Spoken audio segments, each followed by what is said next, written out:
আসসালামু আলাইকুম। ফেসবুক খুললেই নানাভাবে জামাতে ইসলামীর অসামাজিক কার্যকলাপগুলো দেখতে পাওয়া যায়।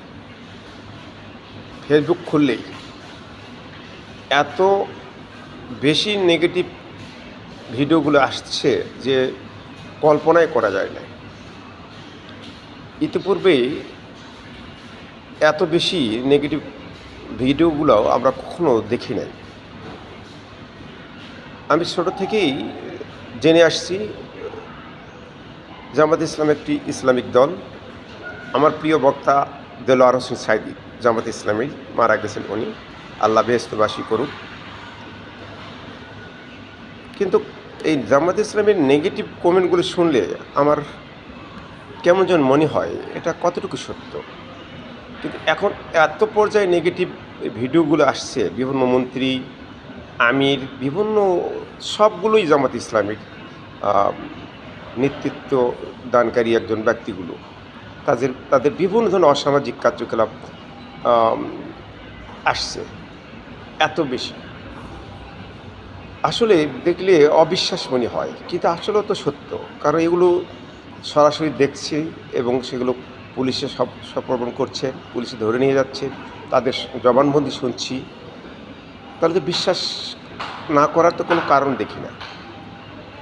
ইতিপূর্বে আমরা শুনে আসছিলাম, আমরা যখন ছোট ছিলাম, যে জামাত ইসলাম যুদ্ধ অপরাধী রাজাকার, এটা আমরা তো দেখি নাই, শুনছি।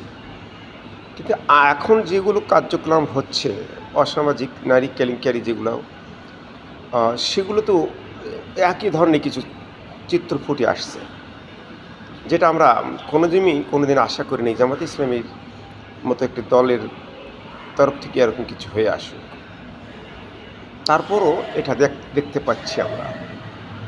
আমরা চাচ্ছিলাম যে বাংলাদেশ, যেহেতু জামাত ইসলাম এখন বিরোধী দল, ভালো কিছু আশা করেছিলাম। বাংলাদেশের মানুষও চাইছিল এক ভালো কিছু বিরোধী দল কিছু করে দেখার। ওনারা কতটুকু কী করতে পারছে সেটাই হলো মেন কথা। আসলে কি তারা পারছে বিরোধী দল হিসাবে যেটা করা দরকার?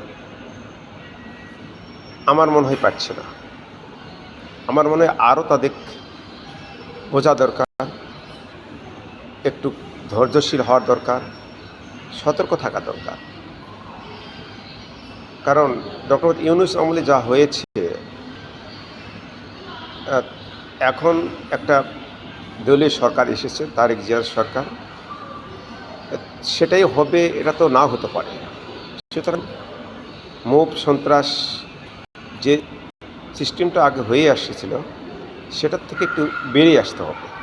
দিন পরিবর্তন হচ্ছে, সুতরাং আমরা সতর্ক হই এবং আরও